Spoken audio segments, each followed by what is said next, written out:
सोचो, समुद्र के 300 मीटर नीचे बिल्कुल खामोशी, ना कोई आवाज़, ना कोई सिग्नल और अचानक एक ऐसी सबमरीन जो महीनों तक बिना सरफेस आए दुश्मन को ट्रैक करे। और अब इंडिया ऐसी ही डेडली सबमरीन्स लेने वाला है।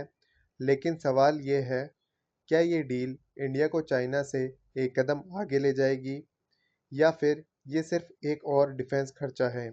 आज का वीडियो पूरा देखना, क्योंकि जो सच आप जानोगे वो शॉकिंग है।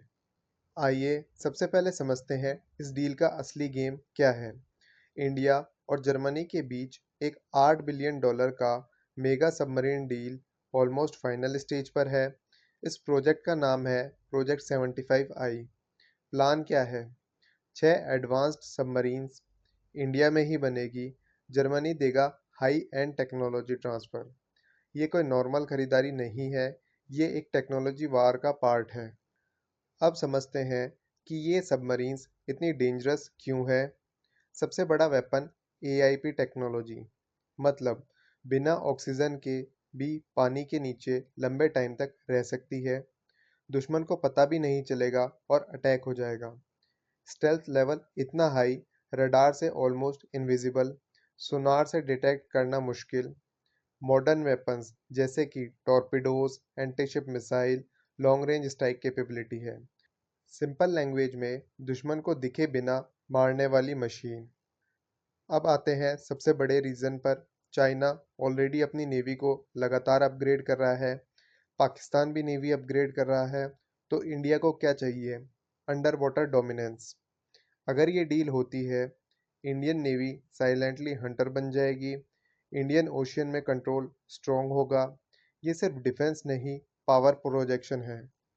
इस डील में सबसे बड़ा एडवांटेज ये है कि ये सबमरीन्स इंडिया में ही बनेगी।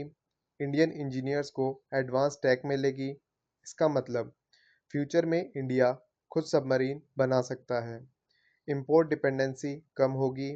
ये डील सिर्फ आज के लिए नहीं, फ्यूचर के लिए इन्वेस्टमेंट है। पर हर डील में कुछ रिस्क भी होते हैं। सबसे पहला है डिले का रिस्क, दूसरा है कॉस्ट बढ़ने के चांस, तीसरा है टेक्नोलॉजी ट्रांसफ़र कितना रियल होगा, सबसे बड़ा क्वेश्चन। और सबसे बड़ा सवाल ये, क्या इंडिया टाइम पर डिलीवरी ले पाएगा? अगर सब सही गया, इंडिया की नेवी दुनिया की टॉप साइलेंट फोर्सेस में आ सकती है। लेकिन अगर डिले हुआ तो चाइना का एज और बढ़ जाएगा। ये डील डिसाइड करेगी फ्यूचर का under water balance of power. अब आप बताओ, क्या इंडिया को इतना बड़ा डिफेंस डील करना चाहिए या फिर अपनी इंडिजिनियस टेक्नोलॉजी पर ज़्यादा फोकस करना चाहिए? कमेंट्स में अपनी ओपिनियन ज़रूर लिखना। और अगर आपको ऐसे ही डिफेंस एनालिसिस पसंद है तो वीडियो को लाइक करो और चैनल को सब्सक्राइब करना मत भूलना। जय हिंद।